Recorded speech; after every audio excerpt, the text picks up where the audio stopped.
So greetings, everyone, all of you who are present in the way we can be present for these occasions. Um, on behalf of my colleague Karen and myself from Elliott Bay Book Company, which is on Duwamish land here in the city of Seattle in this late spring, mid-spring, I guess feels like it's been spring for a while, time, we are thrilled and delighted to be helping celebrate the publication of Carol Smith's book. It's her first book. This book that's just come out literally yesterday, and today really in a way is the first, I think, public time for it. Crossing the River, 7 Stories That Saved My Life. This is Carol's first book. So for all of you who've been coming into this, I think those we were talked about this too, not everyone who's here will know Carol or vice versa. This part where when you have your first book and the people you imagine at such a time as this are your friends and family and colleagues, and yet the larger world is also starts being present because more people, even in the early days of word of mouth, early reviews, little social media things, hear about books and say, I've heard about this book, here's my chance to see what this is about.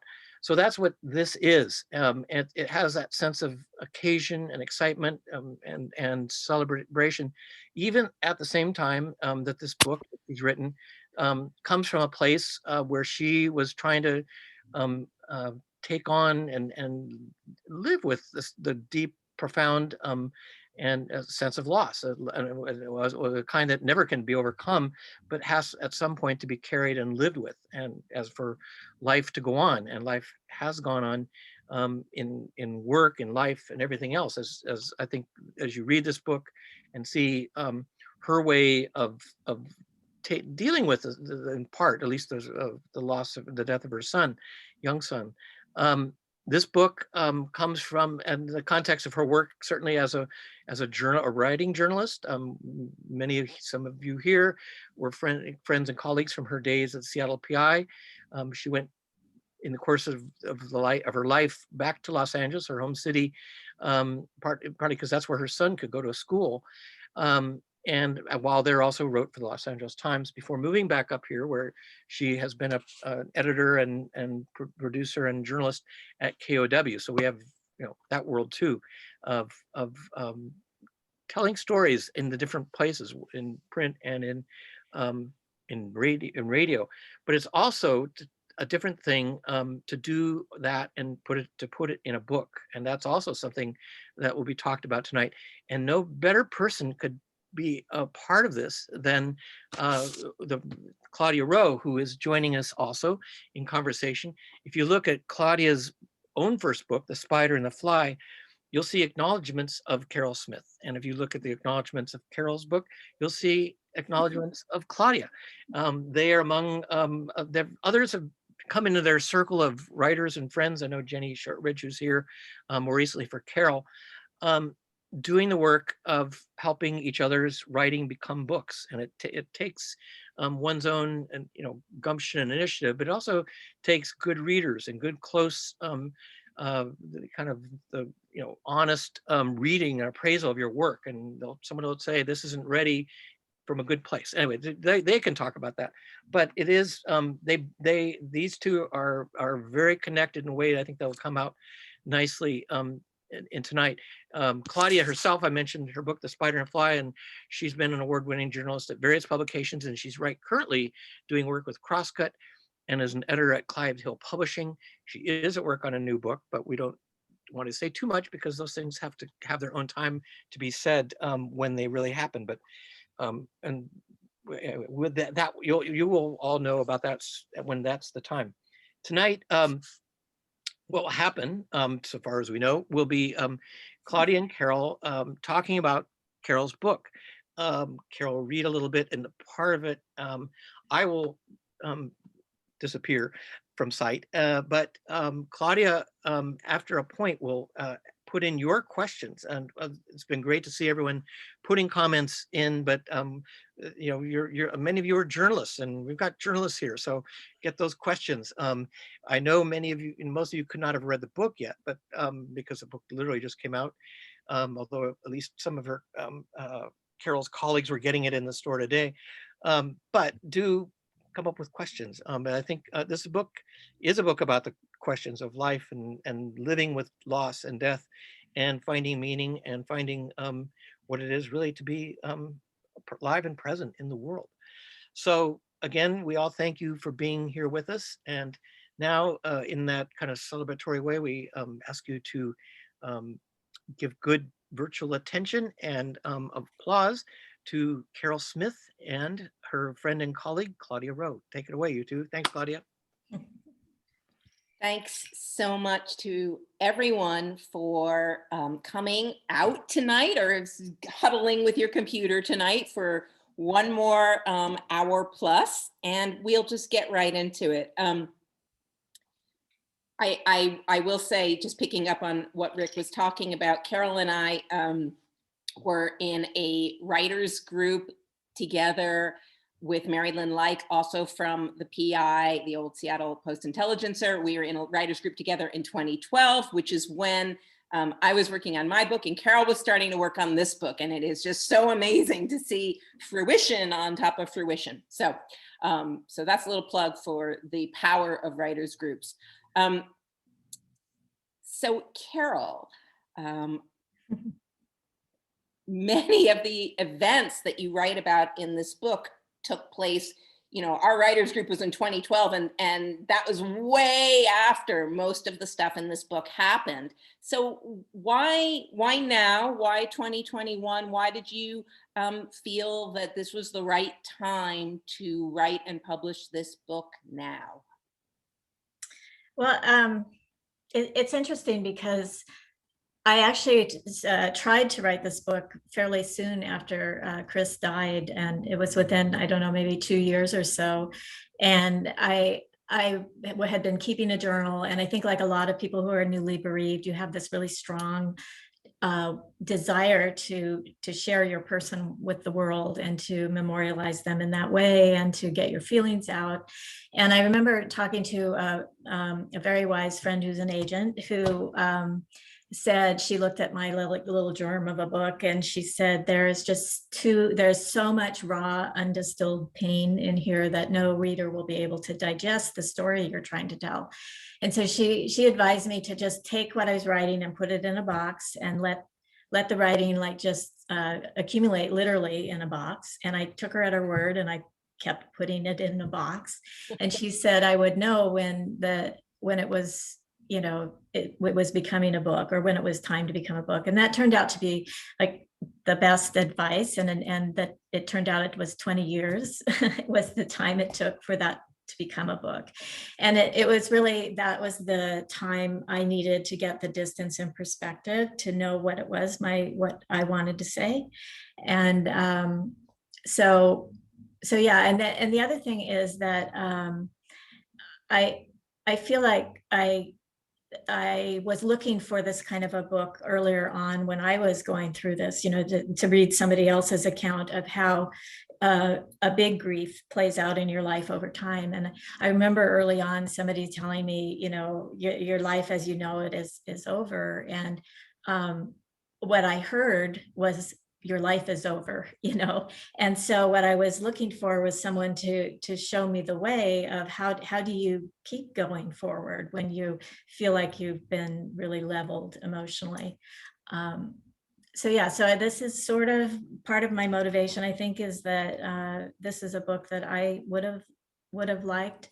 So I hope people will respond to it in that way. For those who are just sort of coming to the book, I think that you have the sense that it's Carol coming to terms with and working through the loss of her young son.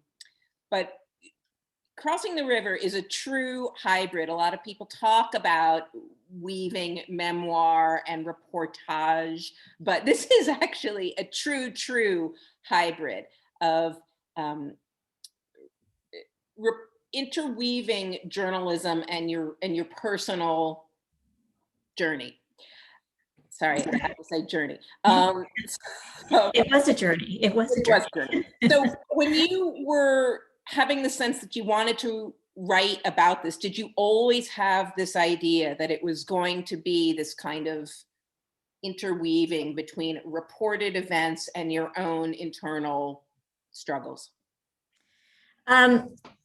No, not exactly. I think, let's see, the PI closed in 2009, which, wow, so it's like more than 10 years now.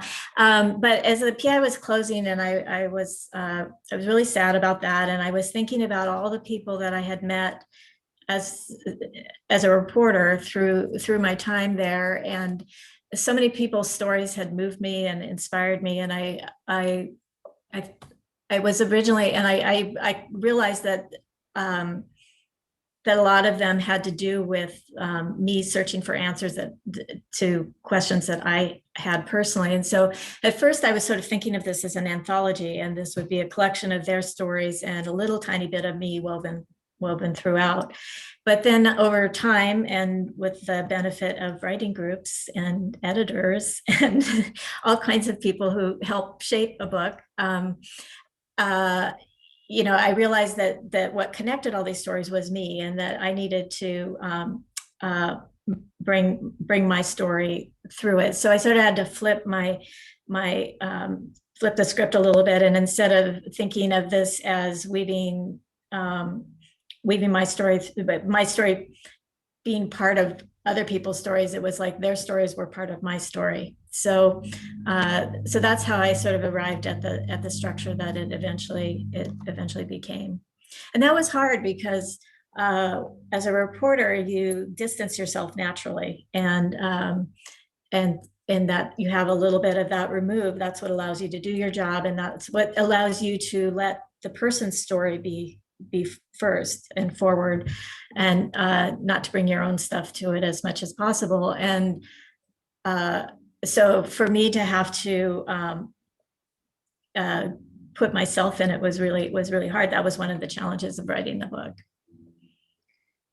That seems like a really good segue to hearing some of the book. I'm sure everybody who's listening is wildly curious, and you will be rewarded. Carol, can you read a little bit? Yes, I will read a little bit. This is the opening of the book. And so here we go. I did not go to my son Christopher's school the day the nurse came to speak. Instead, I lay fetal-like on his bed, my face pressed to his sheets. The trace scent of crayons and Band-Aids, mud and baseball leather kept me breathing. I squeezed my eyes shut. Images clicked by like a reel in his Viewmaster. Christopher riding a therapy horse, showing off his tricks, his arms sticking straight out, his head thrown back, laughing. Christopher hiding rocks and shells under his bed, the found treasures of a 7-year-old. Christopher nestled next to me on the bed as we read books together in sign language. Again, story he would sign, tapping the fingertips of one hand into the palm of the other, then drawing his hands apart like he was pulling taffy. I'd laugh, knowing this was a tactic to avoid the dreaded bedtime, and turn back to the beginning. It was the first day after winter break and overcast, the sun locked behind a scrim of gray. 15 miles away at George Washington Elementary in Burbank, my friend Kathy, the mother of one of Christopher's best friends, stood in front of their first grade class. I could picture her signing as she spoke, by habit as the mother of a deaf child herself, and because many of the children were deaf like Christopher. I'd left my newspaper job in Seattle to move to Pasadena with Christopher when Christopher was 4 years old, partly so he could go to the school with its side-by-side teaching in oral and signed traditions. I asked Kathy later to tell me what happened next. The children fidgeted in their blue and red school uniforms as a clutch of adults hovered around the edges of the classroom. They must have thought it strange to see so many grown-up faces. Along with Kathy, their principal was there, and a psychologist from the hospital where she worked, along with both their teachers. The teachers' eyes were red from crying. In the middle, Christopher's small wooden desk sat empty. The therapist, a man the children didn't know, held up a Raggedy Andy doll. Kathy asked the class what they observed about it. Then the man put the doll out of sight. Even though Raggedy Andy isn't here anymore, can you still remember things about him? Kathy asked. The game excited the kids. They shouted out the various adventures of Raggedy Andy and Anne from memory. Then one of the adults stepped forward to break the news. Something very sad had happened. The children quieted. Christopher had gotten sick and doctors couldn't help him anymore. Christopher died. Christopher died. The bed beneath me seemed to pitch and rock. I clutched my knees to my chest to keep from throwing up. I could not grasp the words. Each time I tried, they shattered into piles of indecipherable letters, like a child's alphabet puzzle spilled to the floor. I'd feared these words for 7 years. Christopher was born with a tiny developmental defect in utero that had blocked his urinary tract, damaging his kidneys. That seemingly insignificant error set in motion a kind of butterfly effect, a cascade of medical sequelae we later could not escape. Yet he had survived. Against odds, medical crisis after medical crisis, until now, until this, an abdominal obstruction unexpectedly claimed his life during the Christmas holidays while he was visiting his grandparents with his father. I could not forgive myself for failing at the only thing that mattered. I had survived, Christopher had not, and I wasn't there to say goodbye. In my fugue of grief, I could barely leave the house. Kathy had volunteered to help tell his class. She told the kids they could still talk about Christopher, about how he wore a Lion King costume for Halloween that year, how his eyes were the golden brown of maple syrup, how he loved trains. She asked the class to write down their Christopher stories.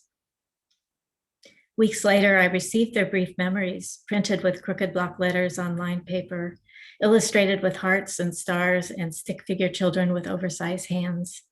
He was my best friend, read one. He played tetherball with me. When I hurt my knee, he got me a Band-Aid, read another. Some were written with the curious syntax of a deaf child. Chris, heaven, go. In some of them, Christopher hovered in the right-hand corner of a bright blue sky. I envied them the comfort of these small tales. I had no language for stories, no words at all. Even the simplest statements didn't make sense anymore. Christopher is my son. Christopher was my son. I couldn't make either be true. The void of his loss was as indescribable as the darkness between stars. In the weeks and months after Christopher died, people stepped in to help. One of my old colleagues from the paper wrote Christopher's obituary when I couldn't. Other friends advised me to move home to Seattle to be near family, but that would mean packing up his room, and I could not bring myself to give his things away. When Christopher was little, I would sometimes discover my watch missing. I'd find the watch later tucked into one of his many secret compartments for hiding schoolyard finds. Psychologists would have called this a linking object, something to soothe the separation. Now it was my turn to need a linking object. But what single magic talisman could conjure Christopher back for me? I clung to them all. His wind-up dinosaurs and Slinky, his Batman Band-Aids, and his red fanny pack with the blue asthma inhaler, his beloved Viewmaster. Instead of packing, I cleaned the room the way I would have when he left for school breaks with his father, my ex-husband. Afterward, the room felt ready, ordered, welcoming. That made it worse. I craved the happy swirl of his energy when he'd come rushing home and the ensuing disarray. I missed the campsite he set up each night, preferring the adventure of sleeping on the floor to the comfort of his bed. I missed the lumpy piles of clothes and the endless rearranging of toy train tracks that threaded through his room. His unchanging room taunted me with the truth of his absence. This is the paradox of grief. At first, I could not bear the thought of moving. Later, I could not bear to stay.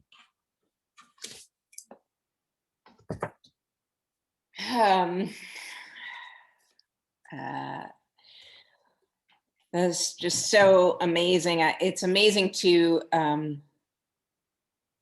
have seen that scene develop from what it was in 2012 to what it is now, the opening of your book. It's really incredible. And for our listeners, what's so amazing about the book is Carol goes from this incredibly internal excavation of an internal state to reaching out by seeing other people deal with their own kinds of intense grief. So Carol, I want to ask you, it's so rare for a reporter to have the occasion to go back and reconnect with subjects of our old stories. But in your kind of transposing those old PI stories into this book, you had to do that. Can you talk a little bit about what it was like to reconnect with these people that you had known in such a sort of fleeting but intimate way so many years ago? Yeah, it's interesting. I sometimes joke that reporters are like ER doctors, which we are not at all like anything like ER doctors, but except in this one sense, which is that we often come into somebody's life in this really intense moment that they're experiencing, and we interact for a little while, and then they move on, or they go on, and we go on. And so you don't know how the story ends. And I've actually heard ER doctors, I've spent a lot of time in hospitals over the years with Christopher, and sometimes people would talk about that and how that is a hard thing for people who see patients in that regard. And obviously we're not seeing patients, but it's still, you often wonder what happens to people afterwards. But one of the very most gratifying parts of doing this was being able to reconnect and talk to some of the people. Some of them have passed on, but I was able to reconnect with their families as well, and to be able to share with them the impact that they're sharing their story had on me, to be able to tell them, in some cases for the first time, why it had such a big impact, that I had lost a child, and that this is something that had helped me at a stage I was in. And so it was really wonderful. That was one of the best things about writing the book. I can imagine. At the time that you were reporting these people's stories that are now sort of reintroduced through your experience in the book, were you aware at the time of reporting that what these people were going through was in a way a lesson for you, sort of a crumbs along the path to help you through your own struggle, through your own grief? Did you know that? Yes and no. I mean, I think in some cases I had a sense of it. In some cases, it didn't crystallize for me until years later. And in some cases, it took somebody else pointing it out to me, that, hey, this is probably why this was such an important thing for you to be exploring. And I think what I did have a sense of is I had all these questions that were sort of rattling around in my head that were keeping me very stuck in a certain place. So for example, and I think every mom or every parent who's lost a child goes through this, when people say, who don't know, they say, well, do you have kids? And, what do you say? If I said yes, then the next question is a question about them. And then I have to say, but he died. And then that's, very difficult and awkward, because people aren't ready for that. And it touches a nerve, and a lot of, it's for many parents, most parents probably, it's their worst fear. And so, but if I said no to avoid that whole conversation, then I felt like I wasn't being true to who I was, and certainly wasn't honoring him and his memory. And so I was sort of like, who am I now? Who am I if I'm not a mother in the world? So that was a question that I had. Another question I had was, how do you go forward when at any moment some random event can completely derail you? And of course, we've all experienced that this last year in the pandemic. How do you kind of balance that idea of taking risks, and then letting go of the need to control things with controlling what you can? And so it was sort of these questions that I was wrestling with, and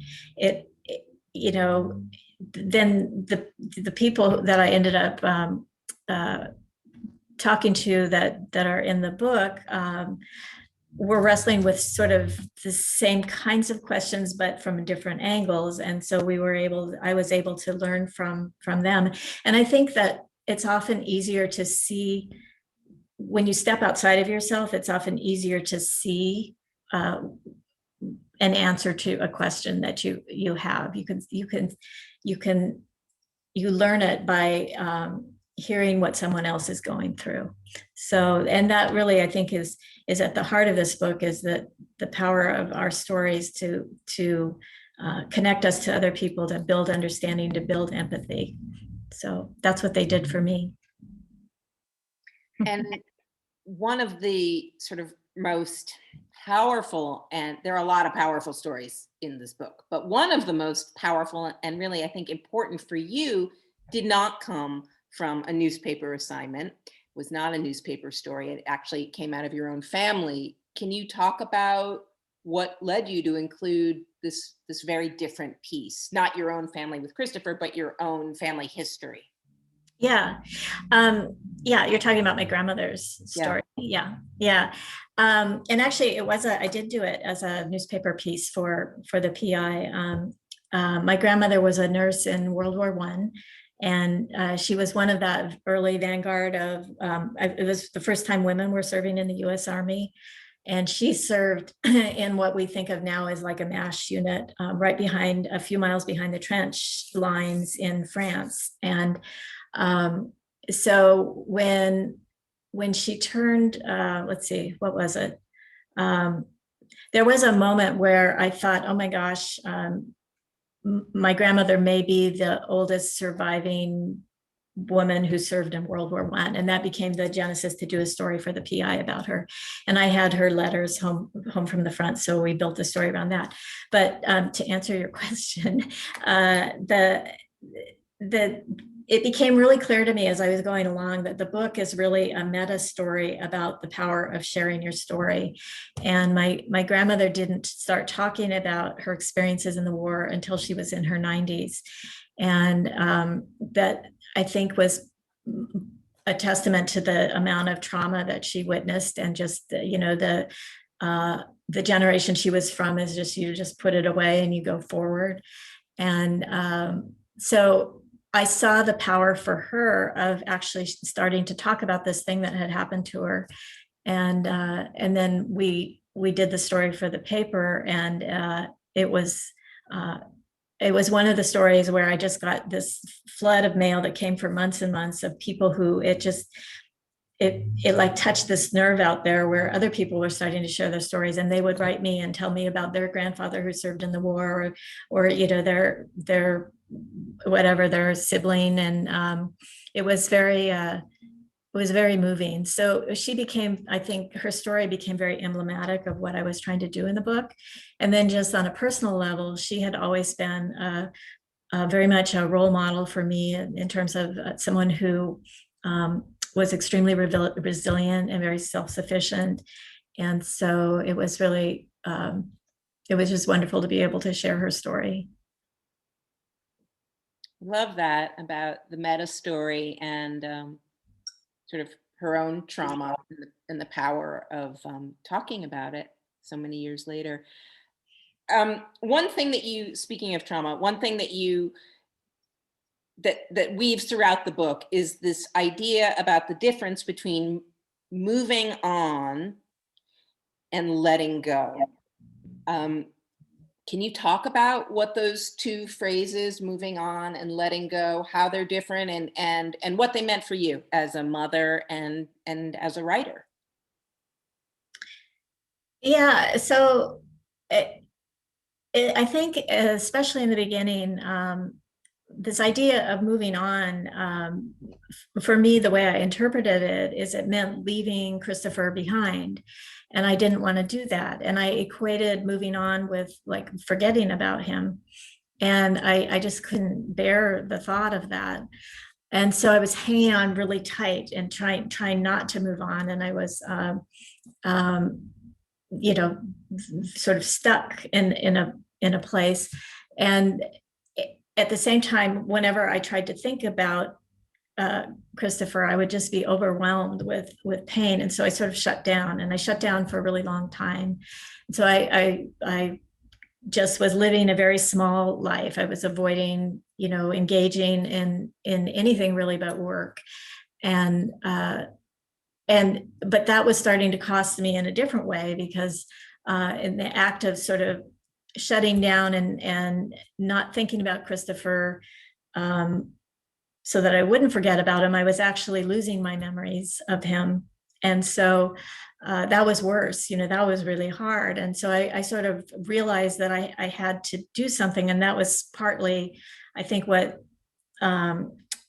was part of what went into the timing of when I began pursuing the stories that are in the book, because I knew that, basically to have a life, I was going to have to figure out how to move forward.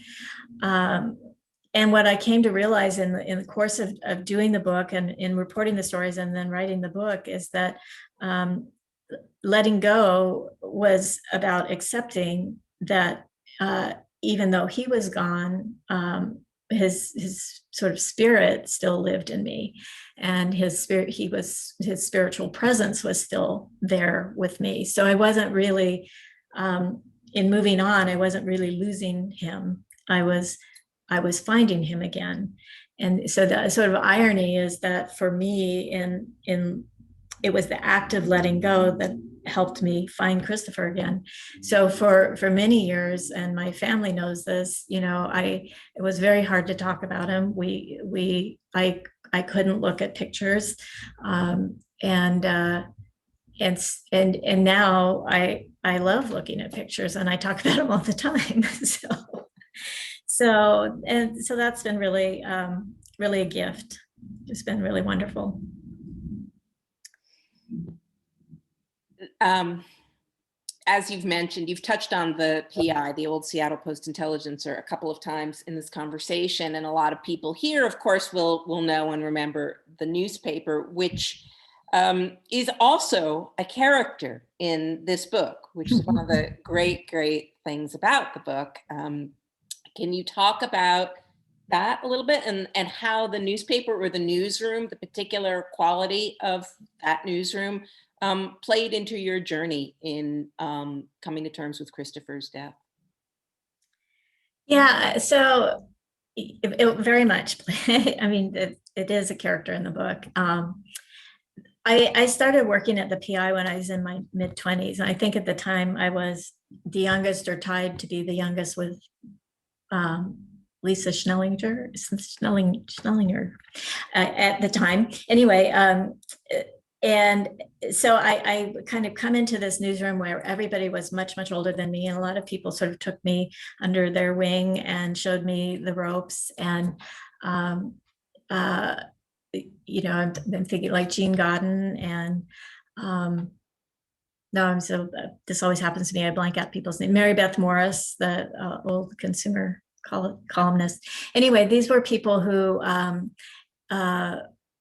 over time actually knew and then I had Christopher while I was working there, and so they knew Christopher's story, and he was in the hospital for 5 months before he came home.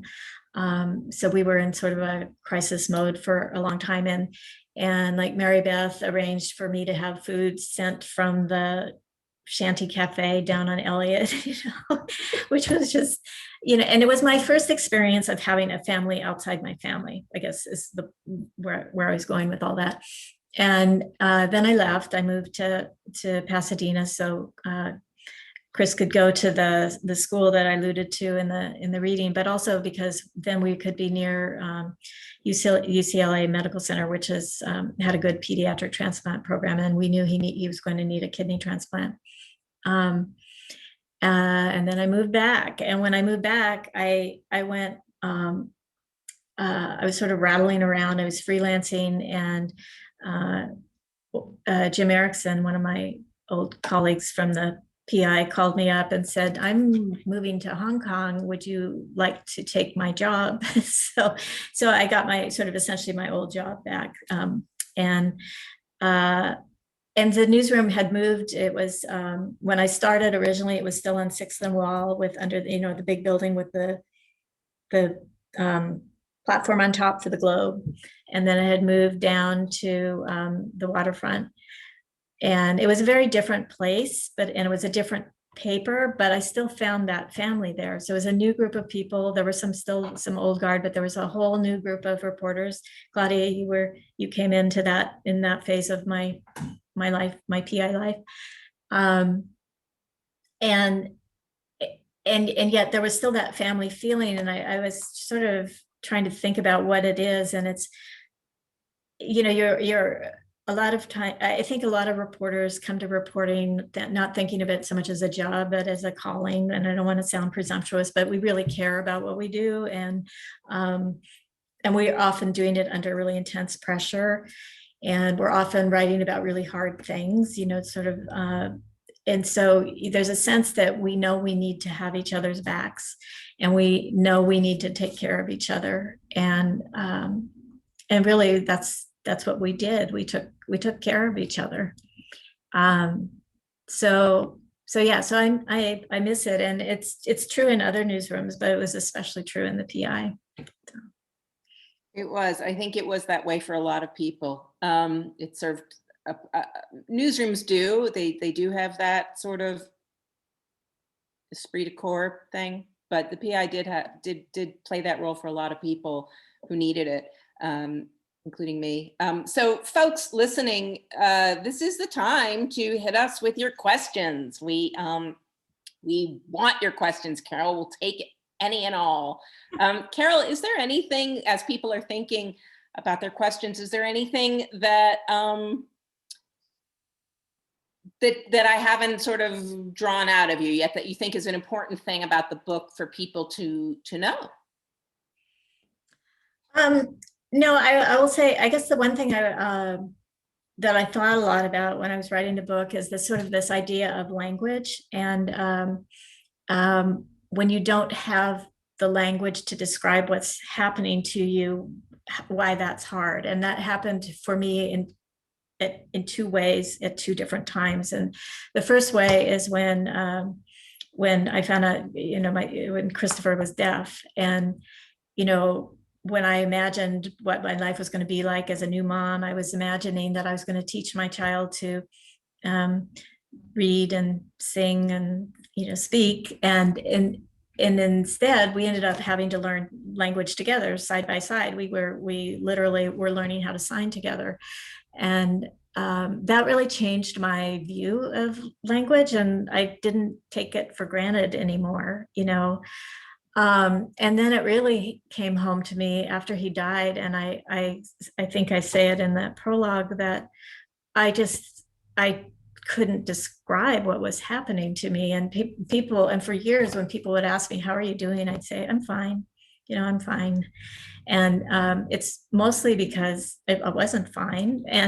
But it was because I didn't have the language to talk about it.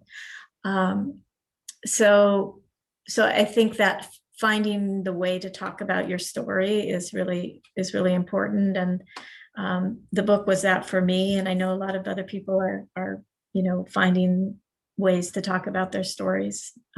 So that's one thought that I had. Yeah, and that actually mirrors a question we have, that despite the change in the world recently and over time, grief still is very much kind of a taboo subject. It's still this sort of very dicey, difficult thing to broach publicly, to talk about grief. People always say they're fine when they're not, and that is still very much accepted. Do you think that will change? Do you think that the pandemic has changed that at all, or what do you think it will take to change that?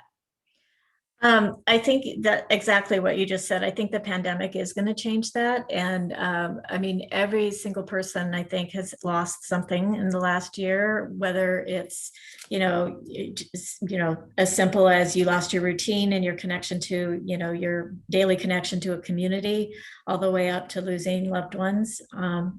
And all of those losses are real. And so, and grief, grief, so there's sort of a little loop here, a little tangent, but it used to be hard for me in the beginning when people would talk about, they would say, I know just how you feel, I lost my cat, or I had to leave my whatever. And you're like, no, you don't know how I feel. But as time has gone on, I really think, yes, you do know how. I mean, grief is, as experienced by the person, no matter the nature of the loss, the grief that you feel is real. And I think because of the pandemic, we're all going to be talking a lot more about it. There was actually a study, I think the New York Times wrote about this study too, where they found that for every COVID death, there was a circle of 9 newly bereaved close people close to that person. And then of course there's a circle outside of that of people who are still mourning and have experienced a loss. And the numbers keep going with the deaths. And so we're really in this moment of time where we have this sort of looming grief crisis on the horizon. So I think we're going to be forced to talk about it. And another thing that people will often say reflexively, and I know where it's coming from, is I can't imagine what you're going through. And the reason we can't imagine, or we think we can't, I think people really can imagine it, but they just don't want to imagine it. But it's because we don't talk about it. And the more we talk about it, the more we can imagine it. And the more we can imagine it, the more we can reach out and connect with people and help them through. And there isn't any magic way to take away pain. There's nothing you can say to make somebody feel better. You have to, but what you can be is present. And what you can signal to people is that you aren't going to disappear on them, and that you can, you're sharing for a moment their sadness. And I think that's really important, is to be able to be present and share people's sadness, meet them where they are. Watching you and talking with you as you go through this actually taught me that, and I was able, I will tell you, to be there for somebody just last night who called me out of the blue in terrible grief. A friend of his had just died suddenly, and I probably would not have known how to sit with it and help him had I not seen you work through it through this book. So thank you for that. What about people who said insensitive things, who might have disappointed you, who might have disappeared from your life, people, friends? This is a question from a listener. Those people who maybe you counted on, who weren't there for you, have you been able to forgive them? Well, I don't even know that it's a matter of forgiveness. I think what yes, I don't have hard feelings toward anyone for the way how I perceived they behaved toward me, because I partly, I think, in the process of writing the book, I had to take a really hard look at how I was, and I was very shut down. I was very difficult to reach. I was somebody who, in a sense, disappeared from them. And so, and I didn't realize that until I'd sort of gone through the process of writing my story and really looking at, well, what was, again, it's interesting because this part of being a reporter did serve me in writing a memoir, as I had to sort of step outside my life and look at my life a little bit from the outside and say, okay, what was that like? So yeah, I guess that's a long way of saying I have forgiven anybody who may have said anything that over the time, you know, at the time might have seemed hurtful, or who at the time wasn't there for me in the way that I had hoped they would be there for me, you know, because the truth was I wasn't there for them either. So there's that. There's so much that goes through any writer's mind, of course, before a book is about to be published. And in your case, I think just sort of your personal struggle with the topic is one thing, and then writing a book about it, I imagine was incredibly daunting for you. And I'm again a really astute question from our audience here. How do you feel different, if you do, about that struggle now that the book is published? Yeah, it was hard. It was hard to write. You know, I think, and I had people who pushed me, you know, who sort of helped me go there, which was to really try and figure out how to write it in a way so people could feel what I was feeling. It's essentially put them in my body, going through what I was going through. But that meant I had to go back into my body and go through what I went through, you know, so I had to re-experience some of the really hard parts. And I mean, there were parts of writing the book that were excruciating. And, you know, one of the things that I did, and I made myself do for the book, was to read his autopsy report, which I had never read. And I think I cried. I don't think I functioned very well for a few days. You know, I think I cried probably as hard or harder than I had cried since the beginning. So, but it's sort of like giving birth, where at the end of it, this extremely painful thing, I also, like I mentioned, I feel like I also found Christopher again. So in re-experiencing the hard parts, I also got back the joy. And one of the truisms about grief is the you know, the magnitude of the pain you feel is directly, you know, proportional to the love that you had for that person. That's why it's painful. And so being able to hold that love and hold that part of it while you're also holding the hard part, that's the thing you have to learn to, that's the thing I had to learn to be able to go forward. So we have a question here about none of this really, really hard stuff, but more about book publishing and the journey to publication. We have a question about how did you find an agent, the journey to getting an agent and publisher, and about the cover of the book, the beautiful, beautiful cover, how that came to be. I love the cover. About that? Yeah. So I workshopped this book in New York at a wonderful writers conference called the Writers Hotel, which is I recommend to anybody. There's a few of you on here who were there with me. And part of the process of it is sort of this intensive you know, process of going through your manuscript, sharing it with other writers, and but then there's a speed pitch part where you do the equivalent of speed dating with agents. So you've got 5 minutes to get their attention, you know, pitch them and answer questions, and then you move on to the next person. And so Jenny Herrera, my agent, is somebody that I pitched to that year that I workshopped the manuscript, and I felt this click with her right away. I felt like she really got what it was I was trying to do, and she was great. So that's how I found my agent. And the cover, you know, they don't consult you. They didn't, you know, like they didn't ask me for my ideas or anything. And so I was kind of on pins and needles when I opened the image that they sent me. And then of course I cried because it was so, from my standpoint, it was so perfect. It's beautiful. And the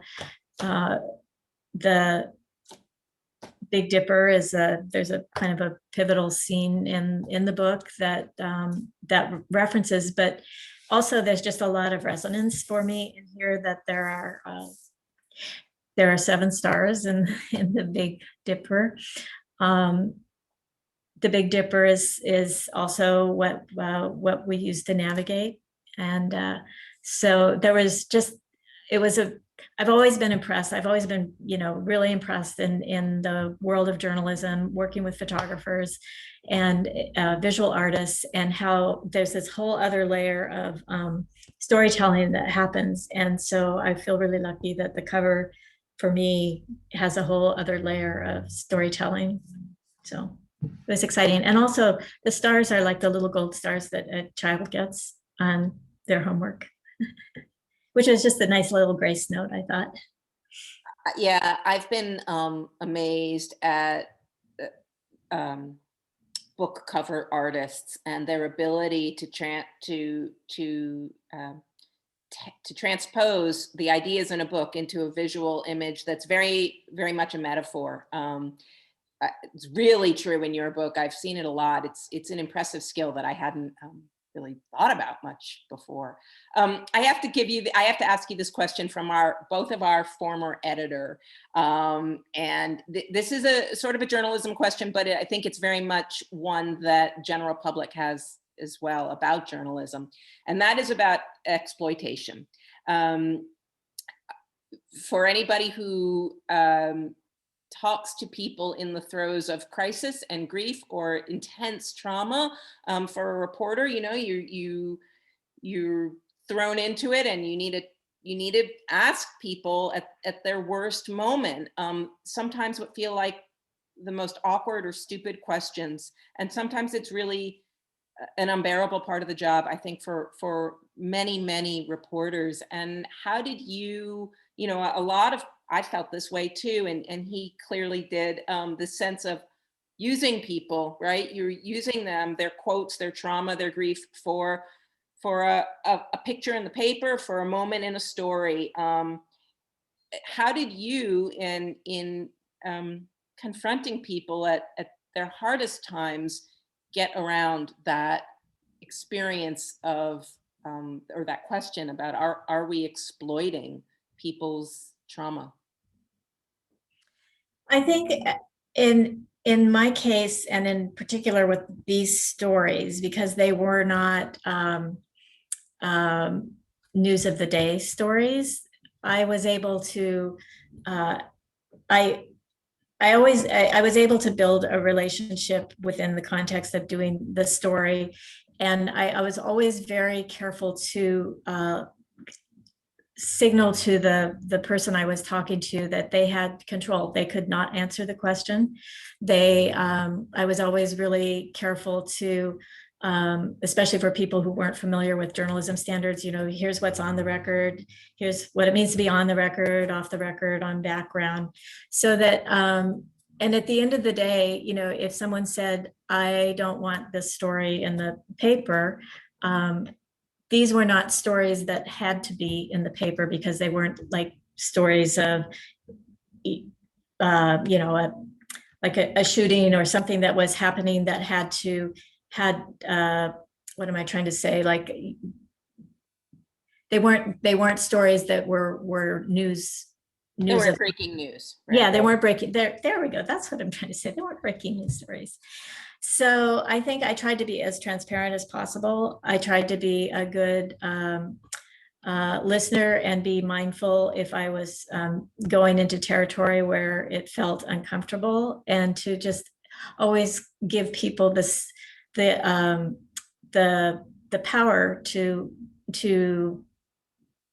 take their story. They own their story. Their story is their story.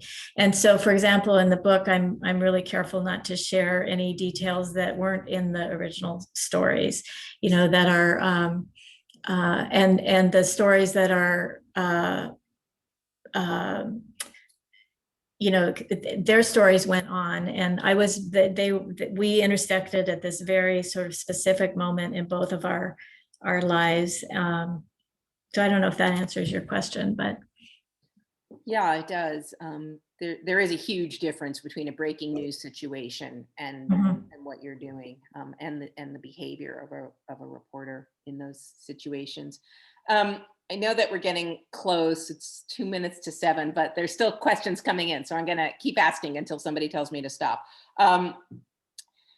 One of them is, how have you been preparing yourself for sort of exposing this to the world? You know, your friends have known about this for a long time, and writing people have known you've been working on a book, but this is now sort of a whole different level of exposure and sort of publicness, especially in terms of talking about it, deeply internal states, with people who don't know you at all and will never know you. How have you been preparing yourself for that, if you have? I don't know if I have. Maybe I should. Yeah. No, I mean, I have, you know, when I have wonderful support in my life. And so there are people who hold me up when I need to be held up. And so I'm fortunate that way. I have friends and family that I can talk to. And so I don't know. Again, I feel like the experience of going through grief is something that is very common and is only getting more widespread. And so I actually feel like it's going to help connect. You know, we're going to connect in a way that we haven't been connecting. And so I hope that maybe that's the thing that will help me go forward as well. Did you know when you wrote the end of the book, what is now the end of the book, that it was the end of the book, that this would be the end of the book? And when you did sort of come to the end of the book, you now have decided this book it's in its final shape. What did that feel like for you? And this is a question, what did you experience? A sense of loss? You know, it's kind of a letting go of the experience as it's lived inside of you, and now it's in a different place. It's on a page. What was that like for you? There was actually a sense of loss. I mean, it's funny. I think I've heard other authors talk about that kind of postpartum blues that happens after a book goes out in the world. For me, the loss sort of began when it turned in the manuscript, and it especially as it began to leave my hands, and I could no longer like fuss with the words. I realized that I had spent the last 5 years or more really re-immersed in Christopher's life, and I wasn't going to get to do that anymore. You know, I didn't in the same way, and in this really focused, intense way. And so that was a little bit of a letting go that I had to kind of wrestle with. So that's been happening over the last year as the book has gone from manuscript form to published form. And it's probably a little early to say what's next, but do you envision writing another memoir or another hybrid memoir? If you do you know what you might want to tackle in such a thing? Do you have ideas for future books, and will they be memoir-ish? Yes, I am working on another book, and yes, it's very different, and I guess I'm still early on in the process of where it will go, but it is also drawn from life experience, my own life experience. Wow. Very mysterious. I hope can ask you the same question. I'll ask you the same question. Okay, last call for people I think we are just about there, unless there are any last questions that I've missed. I think we got everyone. Any final sign off that you want to say to all of our gracious listeners and watchers? Well, I just want to say how wonderful it is. I can see on the participant thing names, and it just really means a lot to me that you all took time to come and listen to this. Especially, I know it's Cinco de Mayo, so there's that. But it's been really, really wonderful for me to. I have felt very supported in the last few days as I've sort of prepared to be in this phase of things. So thank you. Thank you. Thanks for your great words and your incredible courage. It really takes a lot of courage to do what you've done here. And thanks to everybody for listening to us. And I will come in to say thank you to both of you for this wonderful, moving conversation that's also had its humorous parts, and just how real it's been. Especially, I think talking about what we've all been living through. I mean, the book. I don't know when, Carol, when were your last words put into the book? Since you talked at the very beginning about the pandemic ahead of us, but you sort of seem to know it was not going to be a short pandemic time. So there's even that sense of the time this book is coming into, on top of it being the story it is. So anyway, it carries this time in it where we're have all been dealing with all this incredible change and loss and everything else. But this has been a marvelous way of bringing things and people together. And I think people who are getting the book, as Karen's been indicating. In fact, for those of you who know, Carol's planning to come into Elliott Bay tomorrow to sign copies. So the copies that go out, the copies you can come in and get, we'll have hers signed, and maybe someday we'll get to do in-person things so she can personalize them too. Anyway, both of you and everyone else, we thank you so much. And we've raised them. I guess there's no glass right at hand, but celebrate to Carol for this. And hopefully you will get some celebration with friends and loved ones to do that also as part of welcoming the book. And all your colleagues who've been here.